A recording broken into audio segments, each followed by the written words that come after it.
जय माता दी। उम्मीद करती हूँ कि सभी भक्तों ने नवरात्रि व्रत बहुत ही आशा और विश्वास के साथ रखे होंगे। जिन्होंने व्रत रखा है या नहीं रखा, उन दोनों के लिए ही यह वीडियो बहुत इम्पोर्टेंट हो जाता है, क्योंकि इस वीडियो में कन्या पूजन से संबंधित सारी ही बातें स्पष्ट की गई हैं। कन्या पूजन जो व्रत रखते हैं वो भी करेंगे और जो नहीं रखते वो भी कर सकते हैं।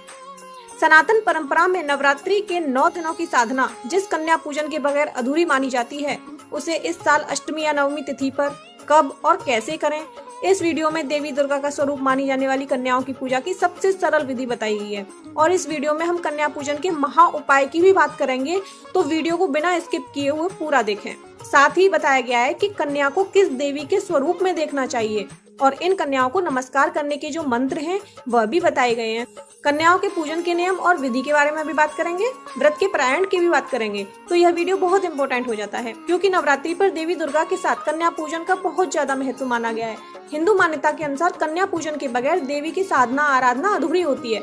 यही कारण है कि नवरात्रि में जो लोग 9 दिनों तक व्रत रखते हैं और जो नहीं भी रखते, दोनों ही अष्टमी या नवमी तिथि पर माता रानी की कृपा पाने के लिए अपने घर में बड़े आदर के साथ 9 कन्याओं का पूजन करते हैं, भोजन कराते हैं। इनको भोजन कराने के पीछे मूल भावना यह है कि साक्षात माँ दुर्गा को ही भोग लगाया जा रहा है। मान्यता है कि कन्या पूजन से देवी दुर्गा शीघ्र ही प्रसन्न होती हैं और नवरात्रि की पूजा और व्रत का पूरा पुण्य फल प्रदान करती हैं। इन कुमारियों की संख्या यानी कि कन्याओं की संख्या 9 होनी चाहिए। अगर 9 है तो बहुत उत्तम है, लेकिन यदि सामर्थ्य नहीं है तो कम से कम 2 कन्याओं को भोजन अवश्य कराना ही चाहिए।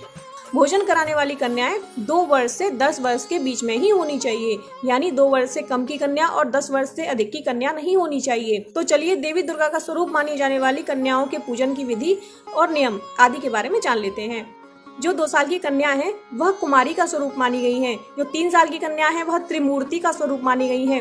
4 साल की कन्या कल्याणी का, 5 साल की कन्या माँ कालिका का, 6 साल की कन्या चंडिका का स्वरूप मानी गई है, 7 साल की कन्या शांभवी माता का, 8 साल की कन्या देवी दुर्गा का और 9 साल की कन्या देवी सुभद्रा का और 10 साल की कन्या रोहिणी का स्वरूप होती है, जिनकी पूजा से साधक को सभी सुख प्राप्त होते हैं और उस पर पूरे साल माँ भगवती की कृपा बनी रहती है। अब बात कर लेते हैं कन्या पूजन की सरल एवं सही विधि।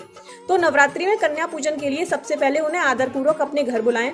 उनके घर में प्रवेश करने पर उनके पैर धोएं, फिर आसन देकर उन्हें बिठाएं, फिर उनके पैरों में आलता लगाएं। इसके बाद देवी स्वरूप कन्याओं का रोली, चंदन, पुष्प आदि से पूजा करें, साथ ही नमस्कार करें। इन सब कन्याओं को नमस्कार करने के 9 मंत्र भी हैं।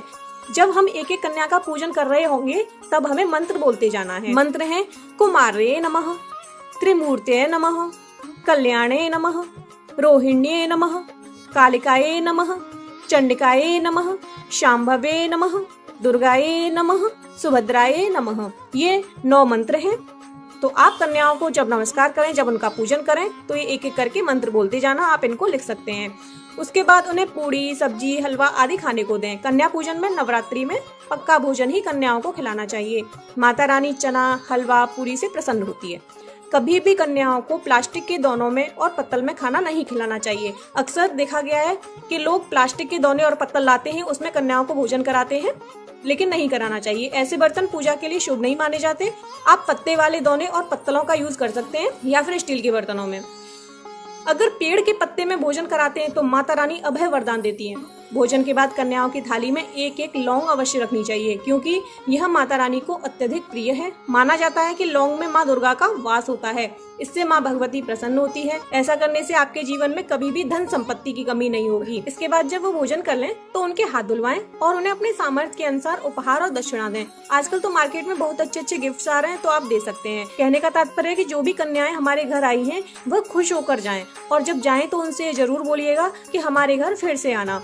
एक और सबसे मुख्य बात, जब भी कन्याएं घर से जाएं तो वह खाली हाथ ना जाएं। खाली हाथ से मतलब आप गिफ्ट देंगे, कुछ पैसे देते हैं और फल देते हैं, लेकिन उसके अलावा आपको थोड़ा सा अन्न देना होता है। अन्न में आप सूजी का हलवा दे सकते हैं, या फिर संभव न हो तो कुछ दाने आप उन्हें चावल के दे सकते हैं। अब हम बात करेंगे महा उपाय की, जिसके बारे में हम बात कर रहे थे। तो जान लेते हैं। जब कन्याएं आपके यहाँ भोग ग्रहण कर लें तो आप उनके पैर छुएं और उन्हें थोड़ा सा हल्दी मिला अक्षत देकर उन्हें आशीर्वाद के रूप में खुद पर छिड़कने को कहें। इसके बाद उन्हें ससम्मान विदा करें। मान्यता है कि इस उपाय को करने पर साधक के यहाँ पूरे साल धन धान्य भरा रहता है और कभी भी घर में दुख दुर्भाग्य प्रवेश नहीं करता। अब बात करते हैं व्रत के पारायण का। तो व्रत का पारायण होगा दशमी के दिन। व्रत का पारायण कभी भी नवमी वाले दिन नहीं किया जाता, क्योंकि नवमी वाले दिन सिद्धिदात्री माँ की पूजा अर्चना की जाती है।